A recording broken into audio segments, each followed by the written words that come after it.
If you're considering a private equity transaction, you're like, Gary, I encourage you to spend as much time as possible, much quality time, understanding both the upside and the downside in math. So you go out to a process, you deal with a bunch of private equity firms, they're making offers, they're bidding, so on and so forth. And again, you narrow it down. Now you've got 3 PE funds that you really like. You want to get down to brass tacks. You've asked them a bunch of questions. You've talked to the band of former CEOs. You're feeling good. You really want to drill down on what the economic terms look like and what's in it for you. Like, for example, does your rollover equity have any sort of a ratchet in it? How much of the total company equity is being put aside into a employee and management pool, right? So let's say that a business is worth 100 million. Let's say it's got a $100 million equity value. Are we taking 10% of that, so 10 million of that 100 million, and putting it aside and allowing management and maybe other key employees to have equity incentives, options, so on and so forth, because of course that takes away from the private equity firm, takes away from you, but it also incentivizes the management team. What needs to happen in order for you to get your return? Again, we talked about, are you investing parri passu into the same class of equities? Is there any sort of liquidation preference above you?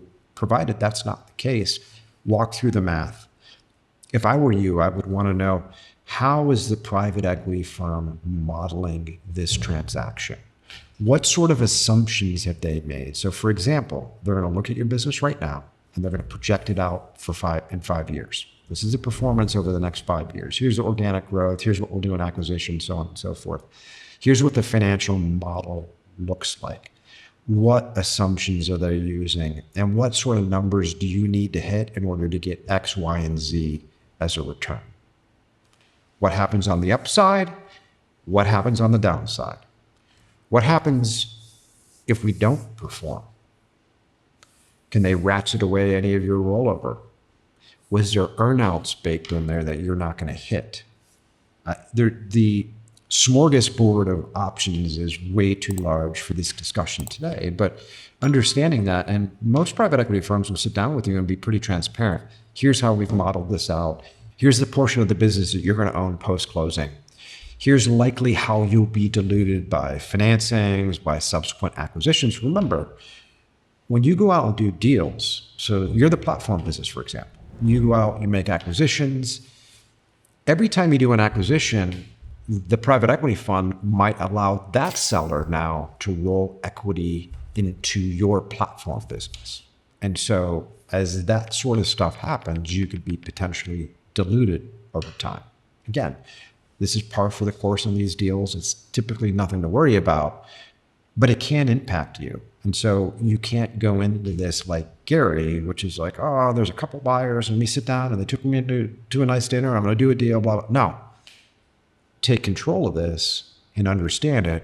Here at Potomac, we love to kill it for our clients. And I think that education is the cornerstone which allows our clients to make the best decisions for themselves. The more you can understand about the nuances of how strategic acquirers work, how the operations of private equity firms work, and the psychology and the tactics of an M&A transaction, the better you're going to be when it comes time to pull the trigger. If you own a business and you're being contacted by strategic acquirers, search funds, private equity firms, and you're trying to size up what you might do, take a step back and give us a call. We'll help you forge a plan, whether that exit is a year from now, 5 years from now, or 10 years from now. We'll help you think through a plan that is specifically tailored to your financial goals and objectives. So please contact us directly. I've put a link to the contact form in the description of this video, and you can also contact me directly on LinkedIn. Again, you can click on the link below to download the questions you should ask private equity. This is a culmination of 20 plus years and billions of dollars in transaction with private equity. And these are the questions that I recommend clients ask private equity firms before they do a transaction. It's probably something you're not going to want to miss. Further, if you got value from this video, you're not going to want to miss what we have coming up here in the coming weeks. We'll be doing the valuation masterclass. We'll be kicking off the buy-side M&A masterclass, and we've got a lot more to say on private equity. And feel free to share this masterclass series with somebody who you think might benefit from it. Again, I'm Paul Giannamore. Thank you for joining me today, and I'll see you on the next one.